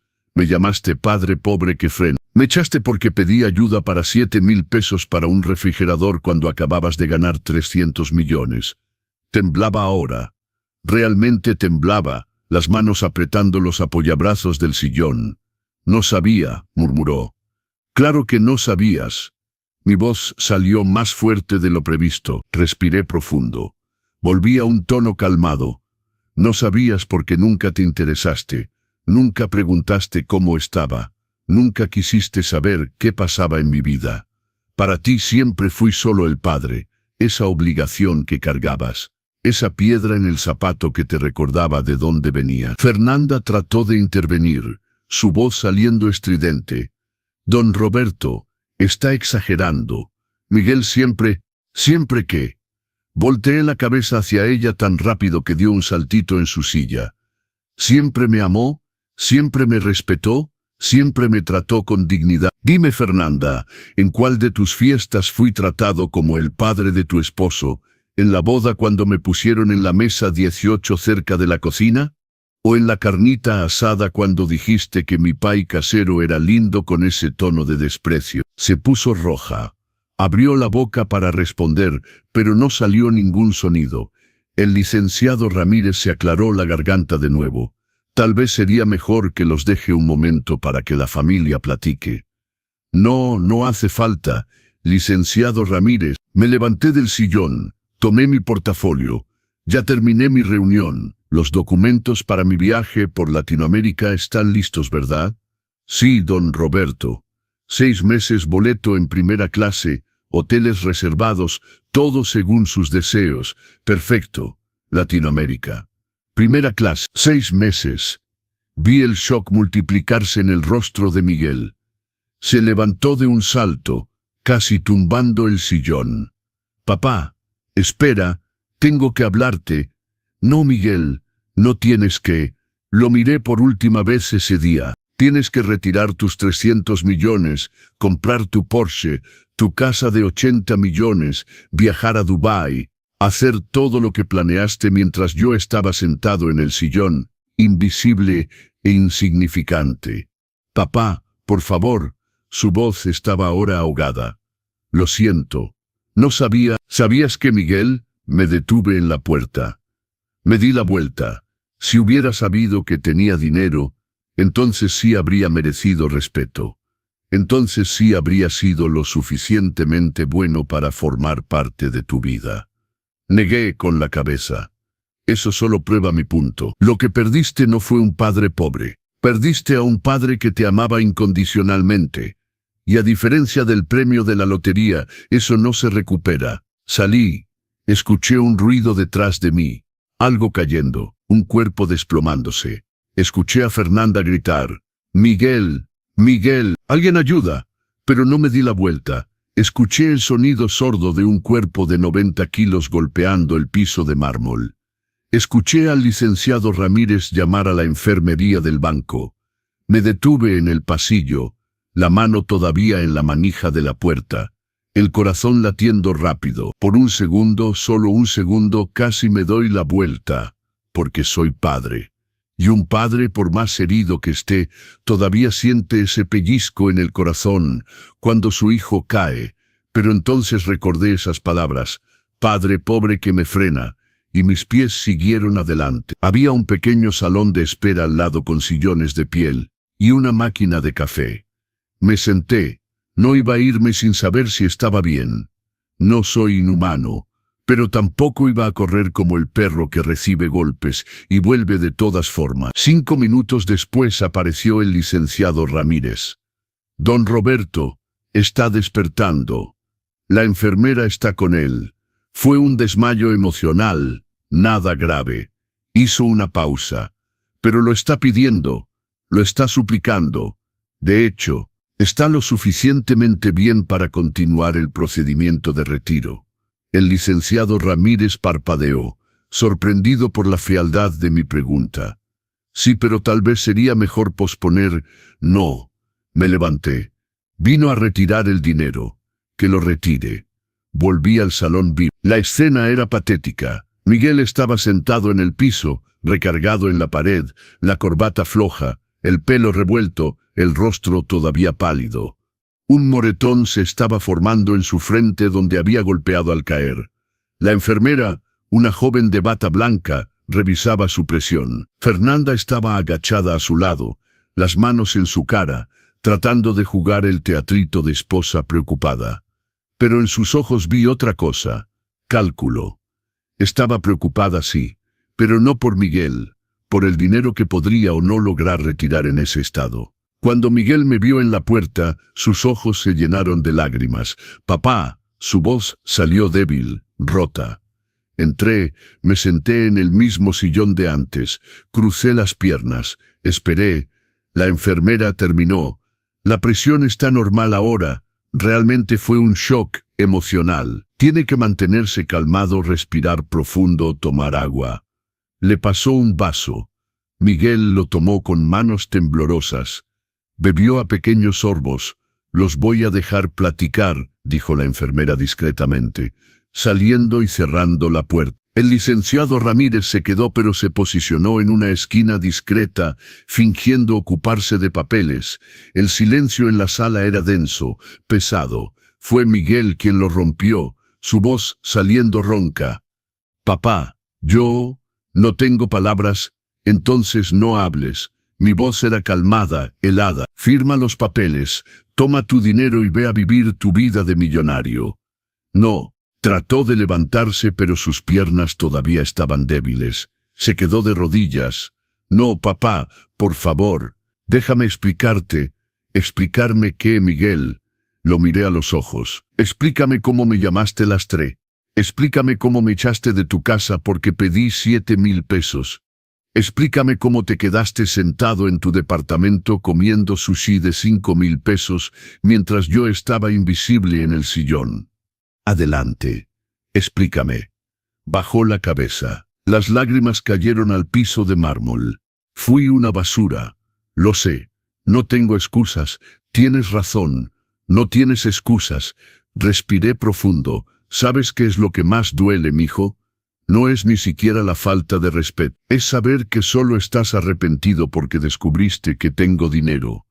Si hubiera entrado aquí pobre, de verdad pobre, pidiendo limosna como Fernanda sugirió, me habrías echado otra vez».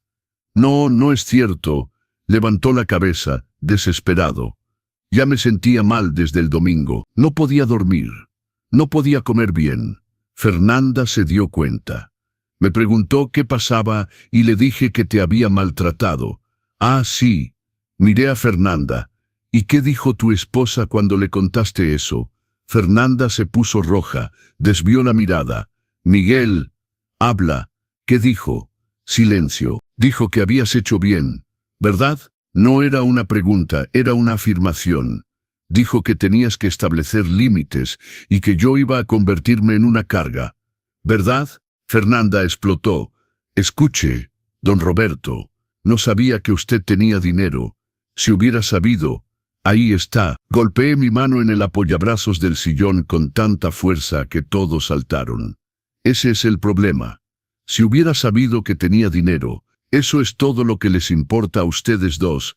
El dinero, no el carácter, no la historia, no el amor, solo el dinero». Me levanté del sillón. Tomé mi portafolio. «Papá, no». Miguel intentó levantarse otra vez. Lo logró esta vez. Tambaleó hasta mí. «Por favor, dame una oportunidad de arreglar esto». «¿Arreglar?» Me reí. Pero no había humor en esa risa. «Miguel, no rompiste un plato, rompiste 42 años. ¿Cómo se arregla eso? Dime». «Voy a cambiar, te lo prometo. Voy a ser el hijo que mereces». «No», negué con la cabeza. «Vas a ser lo que siempre has sido, un hombre que mide el valor de la gente por su cuenta bancaria. ¿Y sabes qué? Ya no quiero un hijo así». Su rostro se descompuso, literalmente se descompuso. Su boca tembló, sus ojos se desbordaron. Todo su cuerpo empezó a sacudirse por sollozos. «Papá, te amo. Tal vez me ames, Mi voz era firme ahora, sin enojo, sin dolor, solo definitiva, pero un amor que solo aparece cuando conviene. Un amor que depende de una cuenta bancaria. Un amor que viene después de la humillación. Ese tipo de amor ya no lo necesito. Miré al licenciado Ramírez. Licenciado, terminé todo lo que necesitaba aquí. Puede continuar con el servicio del señor Miguel. Me di la vuelta para irme. Papá, por favor, Miguel gritó, su voz resonando por toda la sala. No me abandones, te necesito. Me detuve, me di la vuelta y lo miré. Este hombre de 42 años llorando como un niño, desesperado, destrozado. Y dije la frase que había ensayado en mi cabeza toda la noche. Miguel, yo no te abandoné, tú me echaste. Hay una diferencia. Y ahora vas a tener que vivir con esa decisión. Hice una pausa. Ganaste 300 millones de pesos en la lotería. Felicidades. Compra lo que quieras. Viaja donde quieras. Casa nueva, coche importado, ropa de marca, todo lo que siempre quisiste. Hice otra pausa. Mi voz se suavizó a pesar de mí. Pero hay una cosa que no vas a poder comprar de vuelta. Mi voz se quebró ligeramente. El premio más grande que jamás tuviste. Un padre que te amaba incondicionalmente. Sin dinero, sin interés, sin condiciones, solo amor. ¿Y eso, mijo? Mi voz se rompió. Eso no se compra de vuelta. No hay segundo sorteo. No hay manera de recuperar eso. Los llantos de Miguel se transformaron en un aullido. Un sonido de dolor tan profundo que hasta el licenciado Ramírez bajó los ojos, incómodo. Pero no cedí, porque a veces el amor más difícil es el que dice no, el que establece límites, el que se niega a ser tapete, incluso para el propio hijo. Salí del salón VIP. Esta vez no escuché caída, no escuché desmayo, solo llanto. El llanto de un hombre que acababa de darse cuenta de que hay pérdidas que el dinero nunca puede compensar. Epílogo. 6 meses después. Los 6 meses en Latinoamérica fueron exactamente lo que necesitaba. Caminé por las calles de Buenos Aires, tomé vino en cafés de Santiago, navegué por el Amazonas, hice cosas que nunca imaginé hacer. Pero más importante, aprendí algo fundamental. Existía fuera de mi rol de padre. Era Roberto, solo Roberto, un hombre que amaba la arquitectura colonial, que descubrió que adoraba la comida peruana, que hizo amigos en un hostal en Cartagena. Mi teléfono sonó 127 veces durante esos 6 meses, todas llamadas de Miguel. Respondí 3. La primera vez, 2 meses después de mi partida.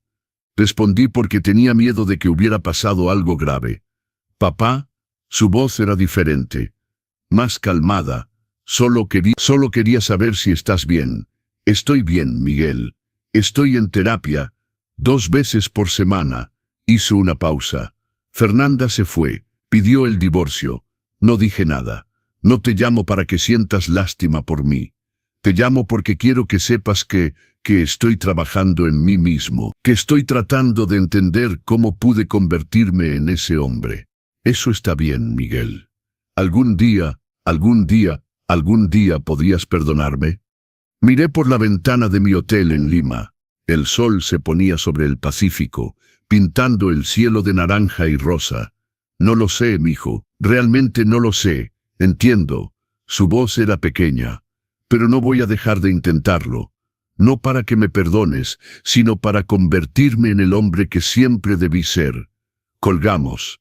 Cuando volví a la Ciudad de México en noviembre, algo había cambiado en mí. Ya no era ese hombre encorvado por el peso del amor no correspondido.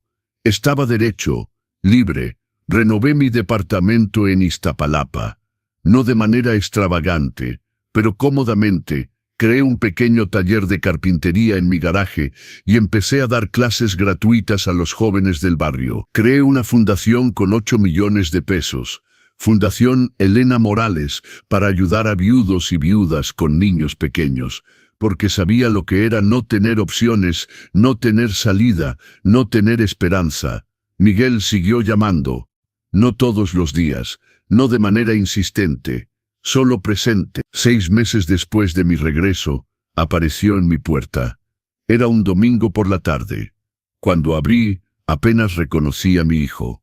Había adelgazado, no de manera enfermiza, pero de una manera que mostraba que había dejado de vivir en el exceso.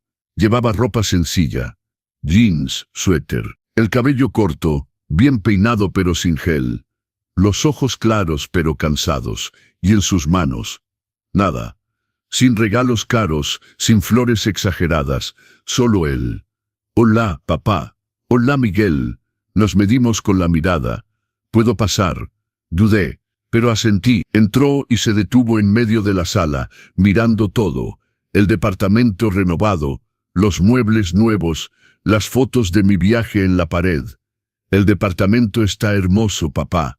Gracias. Silencio incómodo. No vine a pedir perdón, empezó, su voz firme pero humilde, porque sé que no lo merezco. Vine a pedirte una oportunidad de construir una relación de nuevo, desde cero, como dos adultos, con respeto. Me senté en el sillón, se quedó parado esperando permiso para sentarse. No se lo di. Todavía no, Miguel, no sé si puedo volver a confiar en ti. Lo sé.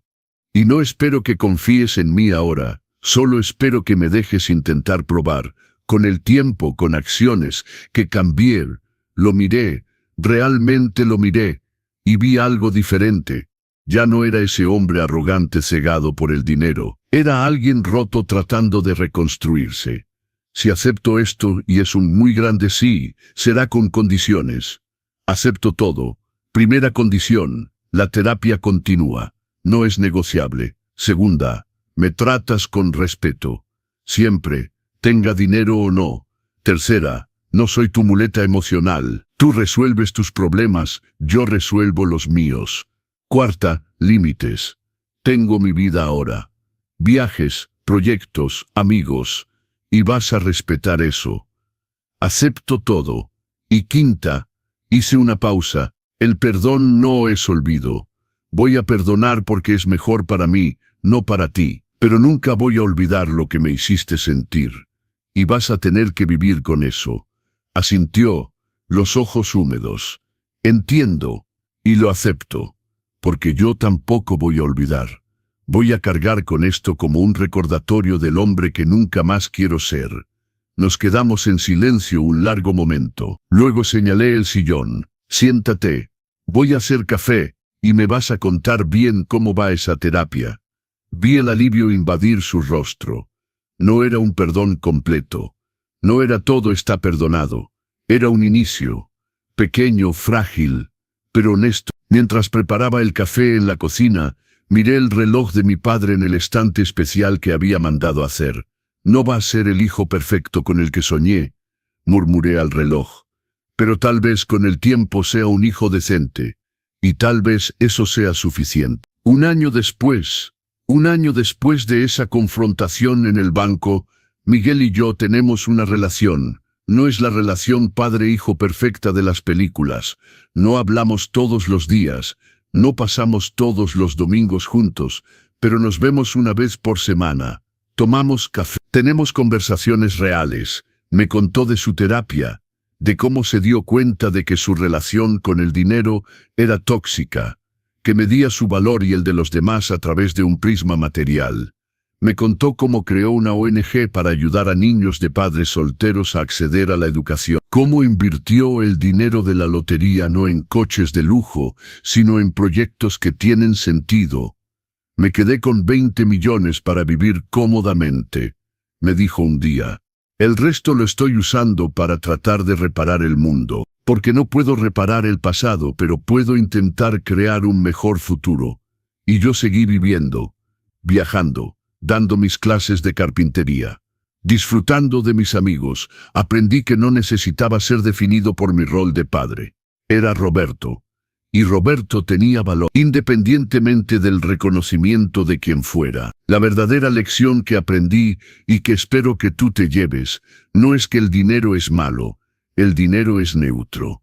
Es una herramienta. La lección es que las personas muestran quiénes son realmente cuando tienen poder.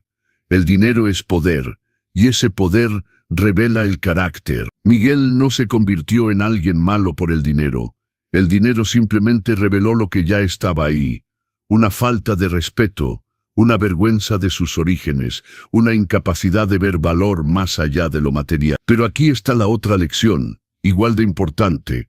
Las personas pueden cambiar, no fácilmente, no rápidamente, pero pueden. Miguel está trabajando en sí mismo, está intentando, no es perfecto, hay recaídas, hay momentos donde veo al viejo Miguel resurgir, pero está intentando, y eso ya es mucho. En cuanto a mí, aprendí la lección más difícil para un padre. Amar a alguien no significa aceptar ser maltratado por esa persona. Puedes amar a tu hijo y establecer límites, puedes amar a tu hijo y exigir respeto, puedes amar a tu hijo y decir, no, este comportamiento no es aceptable, porque aceptar ser un tapete no ayuda a tu hijo, lo incapacita, le enseña que puede tratar mal a la gente sin consecuencias. La mayor bondad que le hice a mi hijo no fue perdonarlo inmediatamente, fue mostrarle que hay consecuencias. Que el amor incondicional no significa tolerancia incondicional a la falta de respeto. Si esta historia te tocó, tal vez porque eres un padre que se siente invisible, o un hijo que se da cuenta de que no ha valorado suficiente a sus padres. Entonces escúchame, para los padres, tienen valor, su valor no depende del reconocimiento de sus hijos. Tienen derecho a establecer límites, tienen derecho a decir, basta. Y eso no los hace malos padres, los hace personas con dignidad. Para los hijos, sus padres no son cajeros automáticos de apoyo emocional y financiero, son seres humanos con sentimientos, sueños, necesidades. El tiempo que tienen con ellos no es infinito. No esperen a que se vayan, o peor, que todavía estén ahí pero emocionalmente idos, para darse cuenta de su valor. El dinero va y viene, las casas, los coches, la ropa de marca, todo eso termina en la basura o en un tianguis. Pero las relaciones, los recuerdos, el respeto, el amor auténtico, eso es lo que queda. Eso es lo que importa cuando eres viejo y miras hacia atrás. No midas el valor de las personas por su cuenta bancaria, mídelo por su carácter, su integridad, la forma en que tratan a otros cuando no tienen nada que ganar.